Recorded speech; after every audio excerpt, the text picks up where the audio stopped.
United Nations panel के external auditor की vice chair के लिए एक इंडियन को इलेक्ट किया जा रहा है, जिनका नाम है गिरीश चंद्र मुर्मू। उनको इलेक्ट किया जा रहा है और भारत का जो ख्वाब highest standards of external audits को टारगेट करने का था, वहां तक पहुंचने का था, उसको आहिस्ता आहिस्ता भारत अचीव कर रहा है। इब्तिदाई इश्क है, रोता है क्या, आगे आगे देख होता है क्या। इसके अलावा अगर गिरीश चंद्र मुर्मू की बात की जाए तो उन्होंने 63rd session of panel of external audits को न्यूयॉर्क में अटेंड किया है।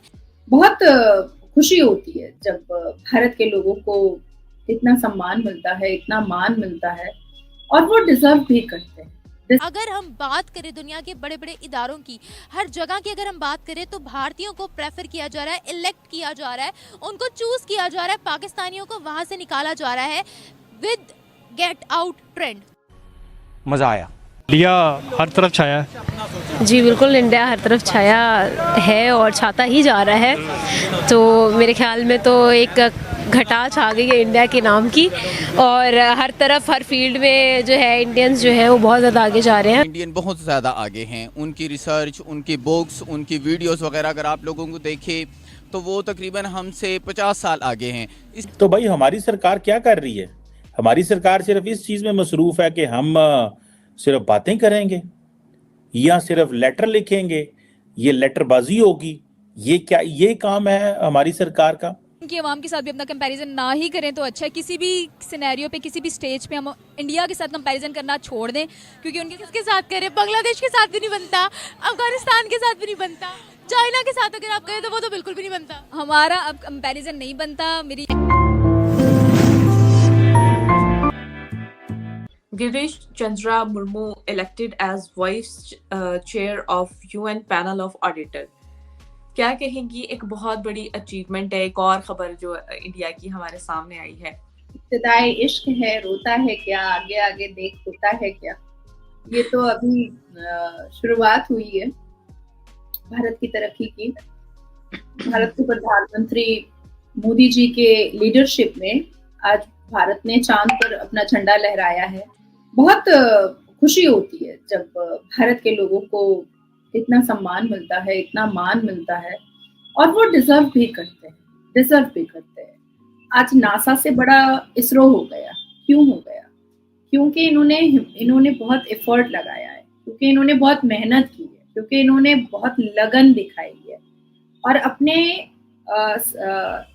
अपने फोकस को और अपने काम को अचीव करने के लिए दिन दुगनी रात चौगनी मेहनत करके अचीव किया है अपने सक्सेस को।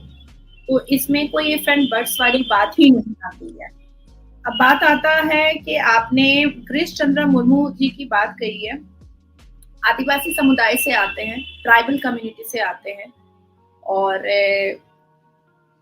काफी जमाने से भारत को इन्होंने अपनी मेहनत से भारत की तरक्की में चार चांद लगाए हुए हैं। जैसे अजित डोवल जी, हम कभी नहीं भूल सकते। मैंने तो उनको कहा है जेम्स बॉन्ड, भारत का जेम्स बॉन्ड है अजित डोवल जी।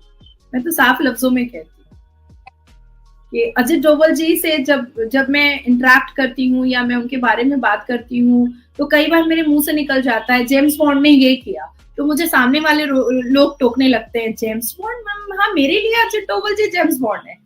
इवन मेरे जैसे लाखों करोड़ों यंगस्टर्स हैं जो अजित डोवल जी को एज अ जेम्स बॉन्ड ही देखते हैं, क्योंकि उनको भारत की मिट्टी से, भारत की भूमि से इतनी मोहब्बत है कि कोई आंखें उठाकर भारत पर देखे, वो आंखें चील की तरह आंखें निकाल लेंगे। अजित डोवल जी के दिल में इतना भारत के लिए प्रेम है। उसी तरीके से गिरीश चंद्र मुर्मू जी ने अपनी इंटेलिजेंस से, अपने एफर्ट से हमेशा भारत का नाम रोशन किया है। और 3 साल पहले जीसी मुर्मू ने ओथ लिया था controller and auditor general of India. ये 3 साल पहले उन्होंने ओथ लिया था। उसके बाद फिर 8 दिन पहले प्रेसिडेंट ऑफ भारत ने ग्रेस किया और ऑडिट दिवस सेलिब्रेट किया, और सीएजी हेडक्वार्टर में हुआ था। और सीएजी के 62 सेशन में न्यूयॉर्क में कॉन्स्टिट्यूशन आर्टिकल 148, 149, 151 के तहत प्रेसिडेंट ऑफ भारत ने अनाउंस किया गिरीश चंद्रा मुर्मू जी को इलेक्ट किया vice chairman of UN panel of auditors के तहत। अब ये हमारे लिए बहुत बड़ा अचीवमेंट है, बहुत बड़ा अचीवमेंट है। और गिरीश चंद्रा मुर्मू जी के लिए भी एक बहुत बड़ा चैलेंज है कि यूएन के में जा करके वहां के ऑडिटर को एक नेक्स्ट लेवल पर लेकर जाना, भारत के लिए खुद को समर्पित करना और इतनी बड़ी भूमिका निभाना यूएन में, ये बहुत बड़ा चैलेंज है। और मैं 110% श्योर हूं कि जिनको चुना गया है वो भी जेम्स बॉन्ड 2.0 ही है। इंडियन बहुत ज़्यादा आगे हैं, उनकी रिसर्च, उनकी बुक्स, उनकी वीडियोस वगैरह अगर आप लोगों को देखें तो वो तकरीबन हमसे 50 साल आगे हैं। इसी तरह वो हर फील्ड में हैं, ठीक है। और दुनिया जो है वो आजकल प्रोफेशनल को देखती हैं, ऐसे लोगों को जिनमें कोई स्किल्स हो, जिनको कुछ आता हो, जो उस इंस्टीट्यूशन को, उस ऑर्गेनाइजेशन को कुछ कंट्रीब्यूट कर सकते हैं। हम पाकिस्तानी, हमारी वैसी रेपुटेशन ऐसे, हमारे वज़ीर आज़म को एयरपोर्ट पे खड़ा किया जाता है, उनकी 3-3 घंटे तलाशी ली जाती है। सो वो प्राइम मिनिस्टर कुछ नहीं कह सकते जो चीफ़ एग्जीक्यूटिव है मुल्क का। तो आप सोच सकते हैं कि हमारे मुल्क का मतलब तालीमी हाल क्या होगा। सर ऐसा क्यों है, हम किस चीज़ में पीछे रह गए? और अगर हम भारत की बात करते हैं तो भारत हमसे, भारतीय क्यों आगे निकल गए? देखें, ये चीज़ ना आपको 1947 से ट्रेस करनी है। हमारी जो सबसे जो आप कह सकते हैं शुरू में हमारी बदकिस्मती थी वो थी कि हमारे जो कायद-ए-आज़म रहमतुल्लाह अलैह थे वो ज़्यादा देर तक सर्वाइव नहीं कर सके। अनफॉर्चुनेटली उनकी बहुत जल्द डेथ हो गई। जबकि वहाँ पे एक बहुत ही प्रोग्रेसिव सोच वाले प्राइम मिनिस्टर आए थे, जवाहरलाल नेहरू, ठीक है जी। उनको 1949 में कॉन्स्टिट्यूशन मिला, हमें कॉन्स्टिट्यूशन जाके 9-10 साल बाद मिला। आप खुद सोचें, जिस मुल्क का 9-10 साल तक कॉन्स्टिट्यूशन ही ना हो, उनकी क्या डायरेक्शन होगी। ये मेरे ख्याल से ये एक बेसिक वजह है। लेकिन कॉन्स्टिट्यूशन जब हमारा आया है, कॉन्स्टिट्यूशन, तो उसके बाद क्या बदलाव आपने देखा है? अब उसके बाद भी कोई ऐसा सच बदलाव नहीं आया, क्योंकि ये जो होती है ना कि मतलब एक मुल्क ने चीज़ों को फॉलो करना है, उनकी जो प्रोग्रेस होती है, जो उनकी तरक्की होती है, ये जो है ना पूरी कम्युनिटी की होती है, ठीक है। इसमें अवाम का भी उतना ही हाथ होता है जितना कि किसी पब्लिक ऑफिस होल्डर का होता है।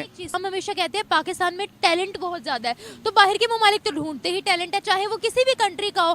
फिर ये टैलेंट हमारा जो है वो दूसरे ममालिक के सामने क्यों नहीं आता? वो हमेशा कहते हैं कि भारतीय स्किलफुल होते हैं, स्किल्स उनके पास ज़्यादा होती हैं, उनके पास एक्सपीरियंस ज़्यादा होता है, तालीम ज़्यादा होती है।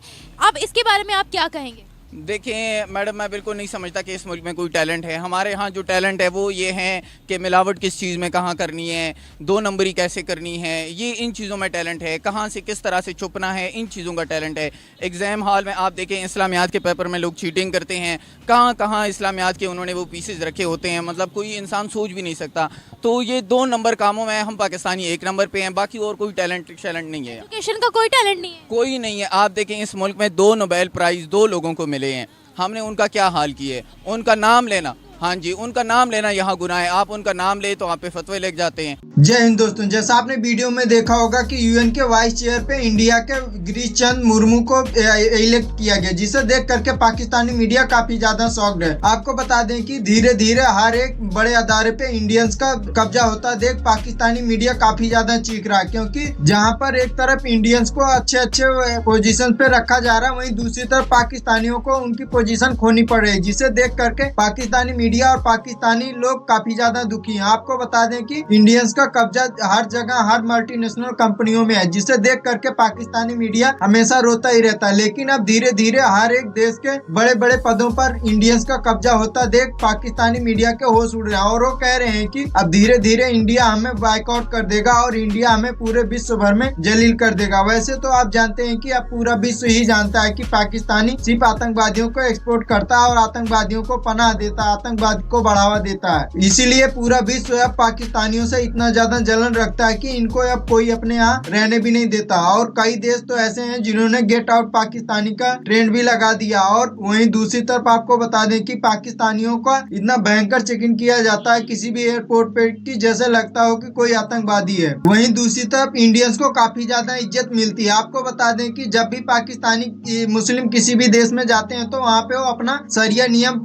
लगाना चाहते जाते हैं, लेकिन वहीं इंडियन जब जाते हैं तो किसी भी कल्चर में घुल मिल जाते हैं, जिससे विश्व के सभी देश भारत को इतना ज्यादा लाइक करते हैं। वहीं दूसरी तरफ पाकिस्तान को इतना ज्यादा हेट का सामना करना पड़ता है। आपको वीडियो कैसा लगा कमेंट में जरूर बताएं और ऐसे ही मजेदार वीडियो देखने के लिए हमारे चैनल को सब्सक्राइब करना ना भूलें।